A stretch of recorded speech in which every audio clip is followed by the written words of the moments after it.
Bonjour.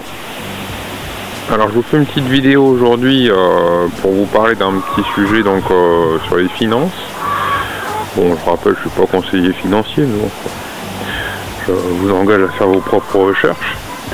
Alors, je voulais vous parler donc par exemple du nombre de mois d'autosuffisance finalement que vous pouvez avoir par rapport à ce que vous avez pu économiser en fait en termes de capital. Et comment le calculer ce nombre de mois par rapport à ce que vous recevez donc comme revenu d'épargne, revenu passif d'action, et puis donc si vous avez des à côté un peu comme tout le monde actuellement donc par les sites e-commerce etc. et par rapport à vos dépenses mensuelles.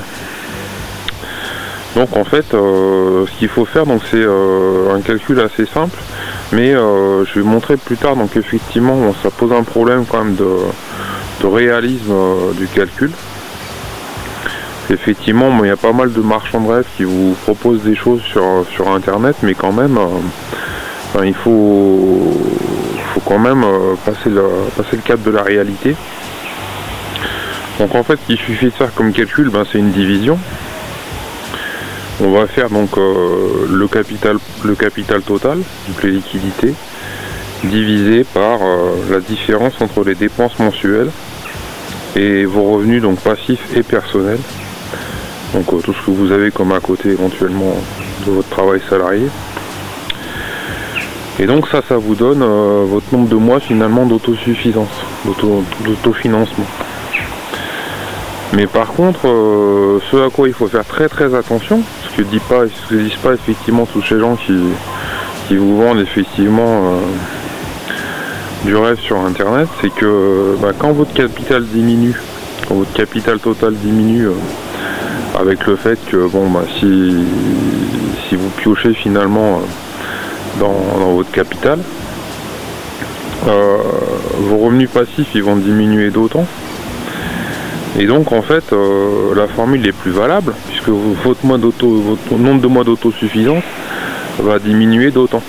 Donc en fait effectivement ça pose un léger problème de réalité de la formule mathématique.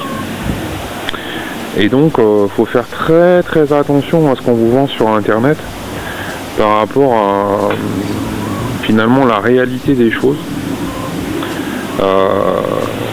Qui est effectivement une réalité physique et tout à fait concrète.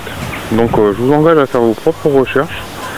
Bon, il y a plein de bouquins qui existent en mathématiques financières. On peut les lire avec bon niveau après finalement les études secondaires. Et donc je vous engage effectivement à vous y intéresser. Parce qu'effectivement dans l'avenir ça risque de poser souci à pas mal de gens effectivement de pas trop savoir lire le vrai du faux finalement sur internet, notamment en matière d'argent. Donc voilà, écoutez, si vous avez apprécié la vidéo, n'oubliez pas de liker, de commenter et de laisser un abonnement éventuellement, donc abonnez-vous à la chaîne. Vous pouvez aussi lire mon blog, donc lecrossfreefilm.com sur Overblog. Merci, au revoir.